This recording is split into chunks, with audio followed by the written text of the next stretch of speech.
இன்றைக்கி மாலை ஒரு 6:15 இருக்கும். ஒரு தீயணைப்பு படை வீரர் தாயத்துள்ளர வராரு. தாயத்துள்ளர வரும்போது அவர் கையில் 2 கட்டை வச்சுருந்தார். எங்கே அந்த அக்யூஸ்டுங்க, எங்கே அந்த அக்யூஸ்டுங்க எங்கன்னு கேட்டு வந்தாராம். அப்போது தாயத்தினுடைய காவலர் தொண்டரணி தம்பி கார்த்திக் வந்து யாருங்க நீங்கள் எங்கே போகிறீங்கன்னு சொல்லி கேட்டிருக்காரு.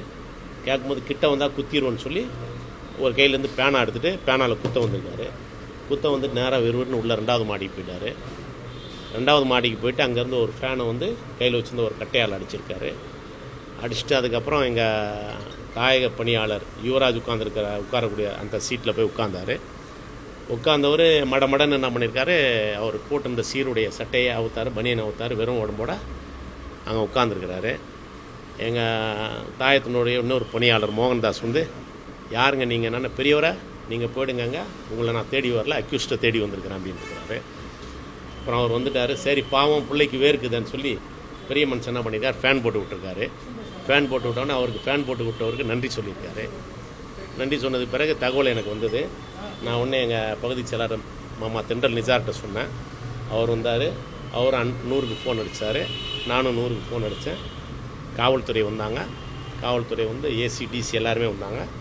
வந்து அவர் வந்து காவல் நிலையத்துக்கு அழைச்சிட்டு போயிருக்காங்க.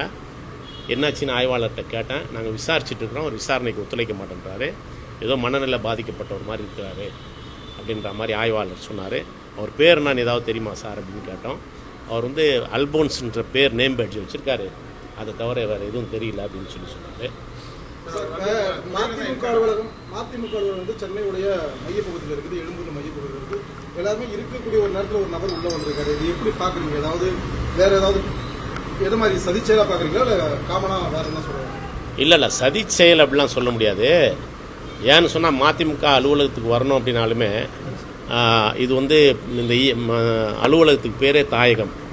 அதனால் இங்கே போனால் வந்து தாயுள்ளத்தோடு அன்பாக பேசுவாங்க, நம்மளை அரவணைப்பாங்க அப்படின்ற நோக்கத்தோடு வருவாங்க. கண்மருத்துவ மருத்துவமனைக்கு போகிறவங்க நிறைய பேர் இங்கே வருவாங்க. நாங்கள் சாப்பிட்டு 2 நாள் ஆச்சு, 3 நாள் ஆச்சு, எங்களுக்கு வந்து வழி செலவுக்கு இல்லை அப்படின்னு கேட்கும்போது நாங்கள் இங்கே இருந்தோம்னா இருக்கிறவங்க முடிஞ்ச அளவுக்கு அவங்களுக்கு உதவி பண்ணி அனுப்புவோம். அதனால் வந்து இந்த சதி செயல்லாம் கிடையாது. அவர் உண்மையிலே வந்து மனநிலை பாதிக்கப்பட்ட ஒரு அறுப்பாரோன்னு எனக்கு சந்தேகமாக இருக்குது. ஆமாம், அந்த சீருடை போட்டிருந்தாரு. அதை அதுன்னு சொல்லிடுறேன். அந்த அவங்க விசாரிக்கிறாங்க, விசாரிச்சு சொல்லுவாங்க. ஆனால் வந்து இந்த ஃபயர் சர்வீஸினுடைய வண்டி இங்கே வந்துருச்சு.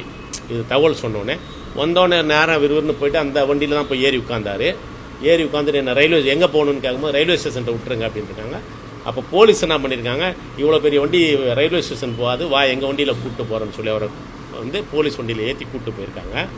அதனால் வந்து அவர் சீருடை இதெல்லாம் பார்க்க அவர் உடல் அந்த வாகெல்லாம் பார்க்கும்போது அவர் ஃபயர் சர்வீஸில் வேலை செய்கிற ஒரு மாதிரி தான் தெரியுது. உங்களை தான் தாக்க முற்பட்டாங்களா? யார் அந்த நபர்? இல்லை நான் லேட்டாக தானே வந்தேன். தகவல் எனக்கு தெரிஞ்சு நான் எங்கள் எழும்பூர் பகுதி செயலாட்ட சொன்னேன். இவங்க கிட்ட போக முயற்சி பண்ணும்போது அந்த கட்டையை தூக்கி கிட்ட வந்து அடிச்சிருவேன் அப்படின்னு சொல்லி. ஆமாம், போலீஸ் தான் வந்து கூப்பிட்டு போயிருக்கு. நாங்கள் தான் 100 கால்ஸ் பண்ணோம்ல, அவங்க வந்து கூப்பிட்டு போயிருக்காங்க. இதுக்கு மேலே காவல்துறை எங்களை கூப்பிட்டு புகார் எழுதி கொடுங்கன்னு சொன்னால் அதை எழுதி கொடுப்போம். எந்த மாதிரி அவன் என்ன சொல்லியிருக்கான், அவர் என்ன சொல்லியிருக்காருன்னு தெரியல. அது தெரிஞ்சாதானே நம்ம இது பண்ண முடியும்.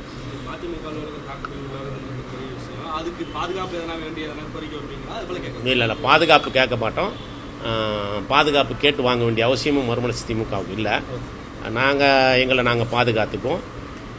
தமிழ்நாட்டினுடைய வாழ்வாதாரங்களை பாதுகாக்கக்கூடிய வைகோ தலைமையில் இருக்கிற கட்சி. அதனால் எங்களுக்கு பாதுகாப்பு கொடுங்கன்னு சொல்லி யார்கிட்டையும் போய் யாசகம் கேட்க மாட்டோம். அது தேவையில்லை. முடிக்கிறதுக்கு முன்னாடி ஒன்று சொல்லிடுறேன். அது வந்து தமிழ்நாடு காவல்துறைக்கான என்னுடைய வேண்டுகோள்.